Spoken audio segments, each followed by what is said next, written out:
What's going on, YouTube? It is Brian back again with another YouTube video, and today we're going to talk about the biggest trade that the Red Sox have made this offseason so far. About earlier in the afternoon, the Red Sox have acquired Sonny Gray from the St. Louis Cardinals and cash in exchange for Richard Fitz and Brandon Clark. Now, first of all, my thoughts on this trade is that this is a win-win for both teams. We're going to start out with the Boston Red Sox, of course. Now, Sonny Gray, he has been one of the middling, top-end starters in all of baseball for quite some time. He's had that ace potential for a while, but never really got to hit that level that we wanted him to. The best we got to see him was in 2013 when he was with the Minnesota Twins. That's when he really started to become popular within the baseball world. He went into a season in 2018 with the New York Yankees where he just completely sucked. And it took him a while to get back into it, and now he's gotten a groove. And now at 36 years old, it's not a long-term option for the Red Sox, and that's okay because the Red Sox don't need somebody who is going to be there long-term because we're pushing for a World Series now. So you need somebody who is a veteran to just plug and play for a season to help you get over that hump, and I think Sonny Gray is a perfect pitcher in this scenario. Now, I've heard a lot of chatter from Red Sox Nation saying, oh, this guy's a 4-5 pitcher. I disagree. If you look at the numbers and where he's been as far as organizational-wise, I mean, he did come from the Cardinals. They're a mediocre team, and he was, I believe, the ace of a mediocre team. So I think that says a lot.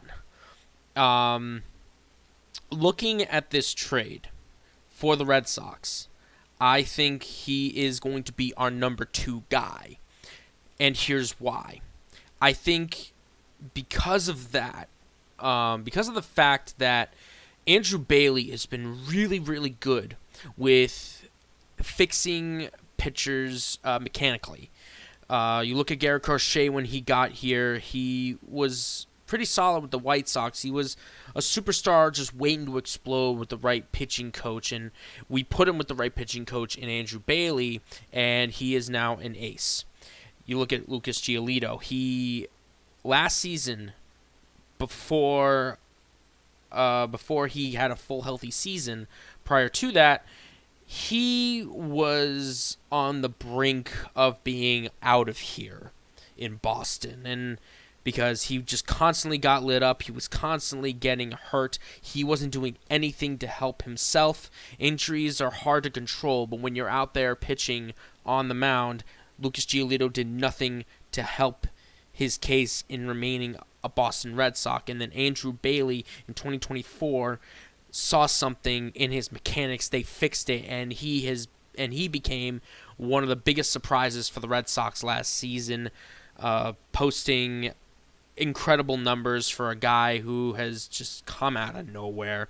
There were some times where he still got lit up, but overall he was very solid. He gave you 5 to 7 innings of work consistently, and I think with a guy in his scenario, in his situation, with mediocre play, constant injuries, and for that season that he had this past season, to have that amazing revival that Lucas Giolito had, I think is a testament to Andrew Bailey and how he's able to fix pitchers. And now let's go to the bullpen and what Andrew Bailey has fixed. More specifically, Garrett Whitlock. He was almost unhittable for especially down the stretch. And Aroldis Chapman, my God. AL reliever of the year, damn near unhittable. Posted, I believe, a near, just above a 1 ERA. That is unheard of as a closer in Major League Baseball. What he did was unheard of. And that is a testament to what Andrew Bailey is capable of. Now, I look at, and I'm going to go back to the starting rotation here. You look at Brian Bayo, and I think Andrew Bailey is finding something within Brian Bayo. There's still some kinks that needs to be fixed, but I think he has got the gist of what they're trying to do with Brian Bayo. He is a future ace. Let's get that right. Brian Bayo is a future ace in this organization. But you bring a guy like Sonny Gray in who has amazing breaking balls. It's one of his best pitches, especially that sweeper. His sweeper is one of the best in baseball. Let's get that right. His fastball, not so much. He got touched up a bit. And I think what Andrew Bailey is going to do, he's going to have him take away that fastball and replace it with a cutter, which he already throws. He just doesn't throw it as often. So I think they're going to flip that, see where that goes, because Sonny Gray is known for his breaking pitches. He has a lot of break into his pitches. Now, on the Cardinals side, you look at the prospects that they got. Richard Fitz and Brandon Clark. Let's start with Brandon Clark. Okay, I believe before being traded, he was the fifth top prospect in the Red Sox organization. He is a lefty, a big, tall lefty who's got a power slider that hits high 80s, low 90s, and he has a fastball that can touch 99. The issue with him is that he is one of the wildest pitchers you will ever see. This guy has the potential to be amazing, but he has the lack of control, which that can be fixed. So I like him because he's 22 years old, so there's plenty of development for Brandon Clark. Let's go back to Richard Fitz now. He has some major league experience already, still very young, and he's controllable until 2032, I believe, or 2031. He'll be like 33 at the time. So, and Richard Fitz is a guy who can be a solid 4-5 starter for you. Maybe even the Cardinals organization, he could be a 3 starter for them, and he could be that stable guy for years to come. So I think what the Cardinals did was amazing because they're obviously doing a fire sale. There's no doubt about it. Chaim Bloom is the president of baseball operations. We know what his time was with the Red Sox. We know what his time was with the Tampa Bay Rays. They're doing a fire sale. Chaim Bloom is going to get all of the prospects that he can get into the Cardinals organization so that they can build towards the future. And that's exactly what he did with the Red Sox, and look at the results that are coming out of that now. With the addition of spending money, of course. So I think this is a win-win trade for both teams. The question has been, is Sonny Gray going to be a 4-5 another guy rotation, or is he going to be our number 2 starter? I think he's going to be a number 2 starter because I don't believe the Red Sox are going to go after pitching now. I think they'll entertain ideas going forward, but I think generally now they're going to focus on that middle of the order power bat. So you're going to look at Bregman, you're going to look at Schwarber, you're going to look at Bregman. One of those guys is coming to Boston. I would be shocked if one of them did not. If any of them didn't. If none of them came here, then there's an issue. Unless you go out and get Eugenio Suarez, who I also think his bat could be amazing for Fenway Park. Now, let's go into one interesting development that I have that I want to talk about. Before I started recording, there was a report coming from Alex Spear, in that the Red Sox are interested in catcher JT Realmuto. I'm not buying it, and here's why. The Red Sox signed Connor Wong to a 1-year deal to avoid arbitration. I think in this scenario, if they were to go after JT Realmuto, Connor Wong might have already been gone at this point. Especially if they just made a trade for Sonny Gray, I do think Connor Wong would have been in that package. Now, that could change down the line. Don't take my word for it completely. There is still a chance that the Red Sox could go out and get JT Realmuto, and I'll get to the pros in that in just a second. But I think the fact that Connor Wong is still within the Red Sox organization and that they signed him pretty quickly to a 1-year deal, it tells me that they're going to stick with him going forward, at least for next season. So I don't think it's going to happen. But let's entertain the idea for a second. Let's say that the Red Sox do sign JT Realmuto to a 2-3 year deal, and they bring him to Boston. Okay, he's already the number one catcher in the Red Sox organization. Let's get that right. All right, great season from Carlos Narvaez. However, I think a veteran like JT Realmuto would work wonders in getting Carlos Narvaez to develop.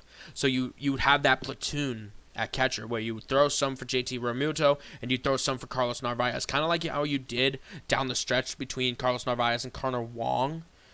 I think that's what you would get in this scenario. I don't think you get JT Realmuto to replace Carlos Narvaez at all. I think these two split, and with JT getting up in age, that might be the best scenario for JT, is for him to split time at catcher with Carlos Narvaez. Now, and what's good, and I also love his bat. I love JT's bat at Fenway. You think about that monster, he's gonna play wall ball on that green monster the entire time, and we'll probably get a few home runs out of it too. I could see a possible 20 home run season from JT Realmuto if he comes to Boston. But overall, I don't think it's going to happen. I would take this with a little grain of salt as far as this report is concerned. I don't think they're going to go after him. I think they're just being the interest kings that they typically are. There was another report that I saw from Chris Cotillo from Mass Live, who works with as a Red Sox beat writer, and they said that the Red Sox were done focusing on pitching, and they're going to focus on that middle of the order bat. So, but they're also going to entertain the idea of getting other pitching. So while their main focus is going to be that middle of the order bat, they're going to kick tires on potential pitching options for this offseason. Do I think they make another big one? No, I don't. I think Sonny Gray is going to be plugged in as the number 2 guy. So and that actually gets me into the next topic. What does the Red Sox rotation look like heading into 2026 for the season? Now, this is really bugging at me for a little bit since this trade happened, because the Red Sox have so many different scenarios that they could go with to create this 5-man rotation in the 2026 season. So let's have a look at the Red Sox potential starters. So I'm pulling this up right now. So here it is. So right now the current rotation, according to MLB on Fox, is that it's going to be Garrett Crochet at the 1, Sonny Gray at the 2, Brian Bayo at the 3, Cutter Crawford at the 4, and Patrick Sandoval at the 5. I disagree with the bottom 2. Okay, I think Patrick Sandoval is going to find his way out eventually. So I actually think you're going to look at potentially the 4 being Hunter Dobbins. I could see a scenario where Cutter Crawford fits into this over Hunter Dobbins. So I could see that being the case, especially if you want to give him a little extra time to rehab as they prepare for the season. And Patrick Sandoval, I mean, he's solid, but he's coming off of Tommy John surgery. I don't necessarily know what we're going to see out of him. I think they are going to entertain the ideas of Peyton Tolley, Connerly Early, and Kyle Harrison for that final 5 spot. But I think the top 3 is secured. It's Crochet, Gray, and Bayo. That bottom 2 is where it really gets interesting. How is it going to develop? Because you've got, let's see, you've got 6 options, and you've only got 2 spots to fill. Crawford, Sandoval, Tolley, Early, Harrison, and Dobbins. I think, looking at this, I think they go Tolley, and I think they go Dobbins. Because I think these two were really, really good heading into, especially Dobbins. Dobbins looked incredible, and I really hope he keeps that going into their stride, heading into the next season, coming back off of an injury. So it's a tough call to make. It is really, really tough to make because again, 2 spots, 6 options, 6 pretty decent options. Let's get that right. None of them are terrible. Okay, even before Patrick Sandoval came here, he was not terrible. I think at one point he was the ace of the Angels. So let's not discredit that. Yeah, the Angels are a suckbag team, but the fact that you're an ace of an MLB organization, that says a lot in what you are as a pitcher. So overall, I really like this trade. Sonny Gray is going to plug right into that 4 spot. Andrew Bailey is going to fix him. He's going to look so much better. He went 14-8 last season with a 4.28 ERA. You want to cut that ERA down, but his FIP is just above a 3, which is still really, really good. As a starting pitcher, it just tells you that, I mean, he's getting the guys he needs to get out. Okay? And then he's just getting touched up by guys like Kyle Schwarber. If we can find a way to cut that down, I think Sonny Gray is going to be an amazing addition for the Red Sox. Yeah, he is a Lucas Giolito replacement, but I think it's a good replacement. Now, going back to this trade for just a second, let's talk about the cash and what the deal is overall. So, Red Sox get Sonny Gray. Cardinals get Richard Fitz and Brandon Clark. Now, in this trade, for the Red Sox side, we're going to go to Sonny Gray here. We also got cash in this trade, and this is where I think this is a win-win situation because not only did the Cardinals give the Red Sox $20 million in cash. There is a deal right now that was just switched up prior to this trade happening. If this wasn't done, Sonny Gray doesn't waive his no-trade clause, and he doesn't come to Boston. He has it set up. It is now set up to where the mutual option in 2027, which is already going to be declined, I think it's like $10 million, is now getting moved over because I think at one point it was like $30 million. $20 million of that is getting moved over into the current year. So he's getting $40 million. About 41 as well. And the Red Sox are only eating half of that.